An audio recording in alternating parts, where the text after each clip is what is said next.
Hi guys, welcome to our channel Mahir Shaikh. నేను మీ Sumayya. ముందుగా మన ఛానల్ని సబ్స్క్రైబ్ చేసుకోండి, పక్కనే బెల్ ఐకాన్ కూడా ఉంటుంది, యాక్టివేట్ చేసి పెట్టుకోండి. Welcome to hour Ramzan series. Ramzan అయిపోయింది కదా. రంజాన్లో మనం ఒక వీక్లో డబుల్ కా మిఠా చేసుకున్నాం కదా, ఆ వీడియో చూపిస్తే చూసేయండి. నార్మల్ మిల్క్ బ్రెడ్ అవైలబుల్లో ఏది ఉంటే అది తీసేసుకోండి. దాన్ని తీసేసుకొని ఇలా 4 పీసెస్ లాగా కట్ చేసుకొని కొంచెం ఎండకు కానీ, ఎండ లేకపోతే ఫ్యాన్ కింద కానీ ఒక 1 అవర్ ఆరబెట్టేసుకోండి. నేనైతే ఏకంగా మేడ మీదే వెళ్ళి పెట్టేసి వచ్చా. అది ఆరిపోయే లోపు ఇప్పుడు మనము అచ్చు బెల్లం ఉంటుంది కదా, ఒక అచ్చు తీసేసుకుంటున్నాను. ఒక అచ్చు అంటే మినిమం ఒక 1/2 kg వరకు ఉండొచ్చు. మరి స్వీట్ బెల్లం అయితే కొంచెం తగ్గించి వేసుకోండి. అందులో కొంచెం వాటర్ వేసేసుకొని ఇలా సిరప్ లాగా చేసి పక్కన పెట్టేసుకోవాలి. ప్యాన్ పెట్టేసుకొని అందులో డ్రై ఫ్రూట్స్ మనకి ఏమేమి కావాలో అన్నీ వేయించేసుకోవాలన్నమాట. కొంచెం డ్రై ఫ్రూట్స్ ఎక్కువగా వేసుకుంటేనే కొంచెం మంచిగా టేస్ట్ అనేది వస్తుంది. నేను చేసిన మిస్టేక్స్ మీరు చేయొద్దనే మళ్ళీ ఈ వీడియో పెడుతున్నా, లాస్ట్లో చెప్తా. మిస్టేక్స్ అంటే అది పెద్ద పెద్ద మిస్టేక్స్ ఏం కాదులేండి. ఆల్రెడీ నాకు ఇది చేయడం అలవాటే. కాకపోతే నేను ఈసారి కొంచెం పీసెస్ లాగా పెట్టాను. డ్రై ఫ్రూట్స్ వేయించుకునేలోపు కరెంట్ పోయింది. ఇంకేం చేస్తా, ఆ కరెంట్ పోయిన తర్వాతే ఫ్లాష్ లైట్ ఆన్ చేసేసుకొని వంట చేసేసుకుంటున్నా. ఇలా బ్రౌనిష్ కలర్ వచ్చేదాకా నెయ్యి నూనె 2 కలిపి వేసుకొని ఫ్రై చేసేసుకోండి.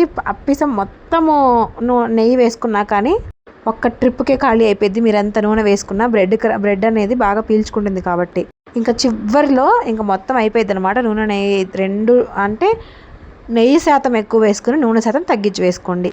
ఆ తర్వాత మళ్ళీ బ్రెడ్ ఫ్రై చేసుకున్నాం కదా, అవన్నీ కడాయిలో వేసేసుకొని పొయ్యి వెలిగించుకొని ఇందాక కరిగిచ్చి పెట్టుకున్న బెల్లం సిరప్ అయితే వేసుకుంటున్నాను. ఈసారి నేను షుగర్ అస్సలు వేయట్లేదు.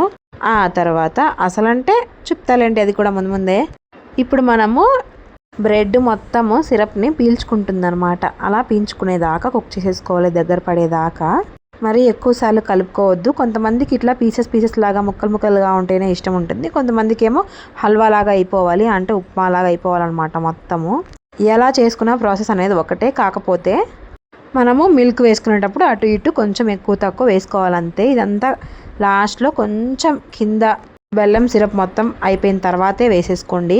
నాకు అసలు భయం కాదు, వణుకొచ్చేసింది. కొంచెం బెల్లం సిరప్ ఉంది, నేను చూసుకోలేదు, ఎక్కడ పాలు విరిగిపోతాయో అని భయం వేసింది.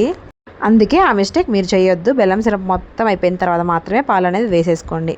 అలా వేసుకున్న తర్వాత ఆ బ్రెడ్, ఆ పాలు, ఆ బెల్లం సిరప్ మొత్తం పీల్చుకుంటుంది అనమాట. పీల్చుకున్న తర్వాత ఎండు కొబ్బరిని ఒక గుప్పెడైతే వేసేసుకుంటున్నాను. ఇప్పుడు అందులోనే మొత్తం పీల్చుకోవాలి. ఆ మొత్తం పీల్చుకున్న తర్వాత మళ్ళీ నెయ్యి అనేది బయటకు వచ్చేస్తుంది అనమాట. బ్రెడ్ని మనము నెయ్యిలో ఫ్రై చేసాం కదా, ఆ నూనె నెయ్యి అనేది మొత్తం బయటకు వచ్చేసిద్ది.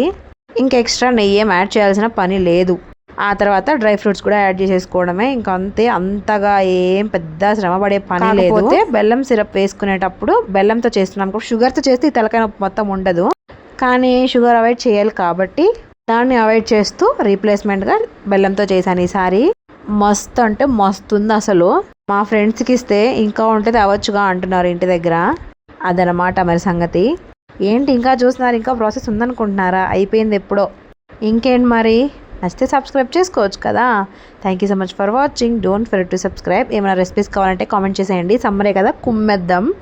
Thank you. నేను మీ సుమయ్య.